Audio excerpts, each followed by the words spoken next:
The push to the playoffs is getting real, and so too is the jockeying for position in the PBR Georgia Power 25. Here to discuss the latest rankings as well as the latest 7A to 1A polls, I'm Cory McCartney along with PBR Georgia scouting editor Phil Kerber, and we'll be joined by Decatur coach Robby Gilbert. Phil, welcome back in. I'm ready to jump right into this. It's going to be a fun conclusion to the season. Well, all right, we know death, taxes, Buford at the top. I mean, it's been the prevailing storyline for the season. We got into it a little bit on this week's Three Cuts, and if anybody hasn't watched it, of course, you can go back and find that breakdown. But a date with number 3 Winder-Barrow is looming next week. There's going to be more time for us to hype this up, but looking at it right now, we know how big this is going to be. Can you give me what you already think is one of the crucial storylines for this matchup? Yeah, I think one of the biggest is going to be the Winder-Barrow offense versus the Buford pitching staff. Nobody's really been able to score runs on Buford. And Winder-Barrow's offense has been putting up big runs recently, led by Brady House, Andrew, and Andreas Lewis. If those three can keep that hot streak up against Buford, then they've got a chance. But if they can't, get past those frontline arms of Lesko, Stanford, et cetera, then it might be a rough 3-game stretch. Yeah, I mean, we've talked about it so much with Buford. There are very few opportunities where you think someone can knock them from the top, and this certainly facing the number 3 team in your rankings, an opportunity for that to exactly happen. Speaking of big-time matchups, Woodstock is new to the top 10. They have a clash this weekend with number 23 River Ridge on Saturday. Certainly some work to do for both these teams this week. But what is that matchup going to mean in terms of us figuring out who both of these teams are, knowing that the playoffs are right around the corner? Yeah, this one's really interesting given what each of the teams have done this year. So Woodstock 17-4 as of Monday. Of their 4 losses, 3 have come by 1 run. That 4th loss was a 6-3 loss. While you look at River Ridge, who is winning, I tallied the number last week, but they have a really high number of 2 1-run wins on the season. And actually, they scored 10 runs over the weekend. That was their highest offensive output of the year for a single game. So it's going to be, I have a feeling Woodstock's going to be in that game, in the series, in every single game. And, River Ridge, they like to play close games. So it's going to be, I think it's an interesting kind of clash of styles there. And, what's it going to tell us? Is River Ridge for real? They've been winning a lot of games. You look at their schedule, level of competition, might not be as good as Woodstock, but we'll see on Saturday how they fare. Yeah, Woodstock's certainly a power when you look at where they're at in their class poll as well. Pope and Greenbrier have been rattling off winning streaks to stand at 7th and 11th respectively in your rankings, but Decatur has been scorching hot, winners of 13 in a row. The Bulldogs have now gone from 25th to 20th. What has impressed you the most with this team? Yeah, that 13-game winning streak. I was going through right before this and counting some numbers, and it was like 10 of the 13 games they've scored double-digit runs. 8 of the 13 games they've shut out their opponent. I mean, that's just that combination right there. You always talk about good pitching and good offense is how you win games, and that right there is, boom, perfect recipe for success. Score a bunch of runs. Don't let your opponent score a bunch of runs. Yeah, you're going to win.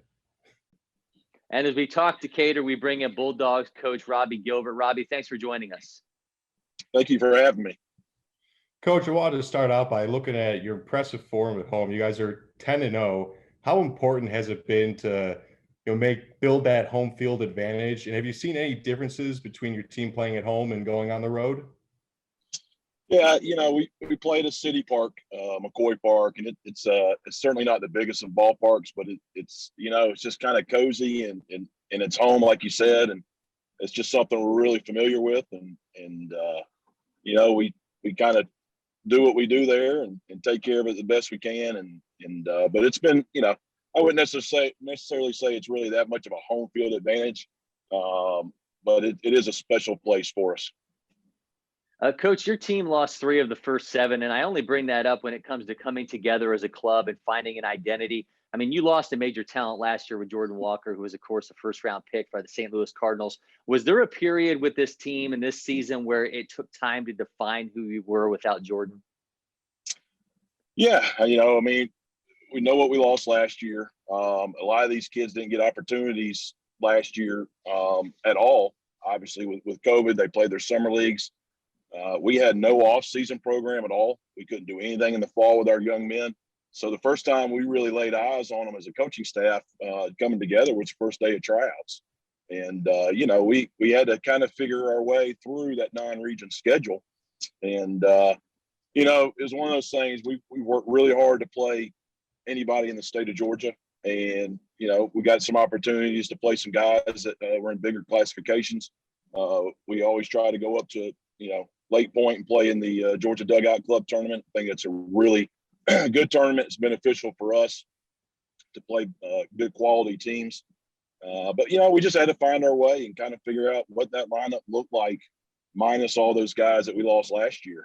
And, guys have done a good job. And I don't know if there's necessarily, I guess I could say actually at LakePoint, when we played Collins Hill on Friday, won a very good game, a close game, and then we came out and got beat pretty bad against East Paulding and then bounced back against Cherokee on Saturday. We kind of felt like, all right, we know what we have and who we have in what places. Yeah, I mean, that was certainly a rough stretch. Obviously, top competition there. You're coming off a combined no-hitter from Noah McMahon, Levi Clark, and Cole Turner. Turner has a no-hitter all to himself. Just once since March 18th has your squad given up more than one run. How much of a groove is your pitching staff in right now? They're doing a great job, and that's testimony to my pitching coach, Phil Bird. He does a great job with our pitchers. And, we tell our guys compete. We want to compete when we want to be efficient. And, that's kind of what we stress with our pitchers. And they've just done a really good job of going out there and throwing a lot of strikes, giving themselves a chance, to go deep in games. That's the biggest thing for us is, we want guys to go as long as they can. And, they've really done a good job of putting it together. All right, Coach. I know that talk with most coaches, they're never satisfied with the way their team is playing. And there's always room for improvement, no matter how many games they're winning. Without giving too much away to your opponents or future opponents, what are some areas you think you guys need to shore up or improve with the playoffs coming up?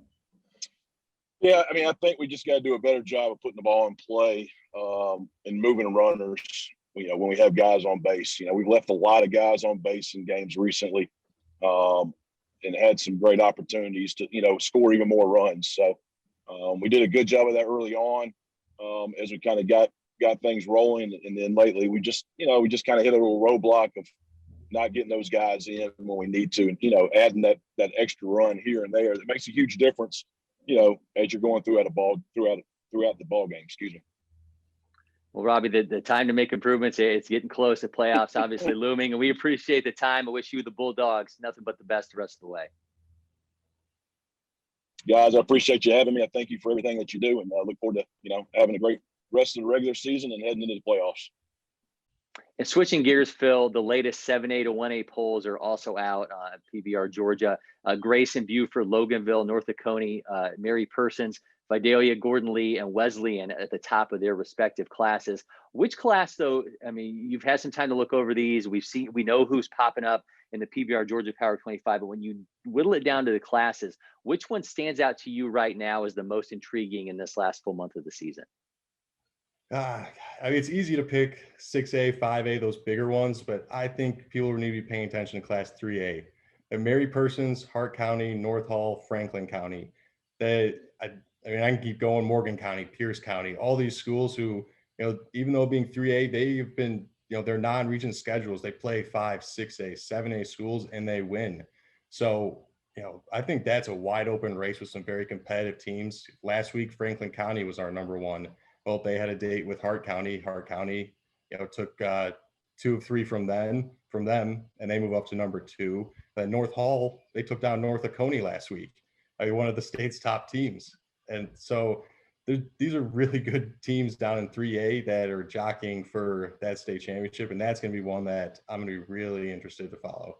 Well, there you go. Now you know the one to follow. He is Phil Kerber. You can find him on Twitter at Phil Kerber PBR. Thanks to Robby Gilbert for stopping by. And until next time, go enjoy some baseball, people.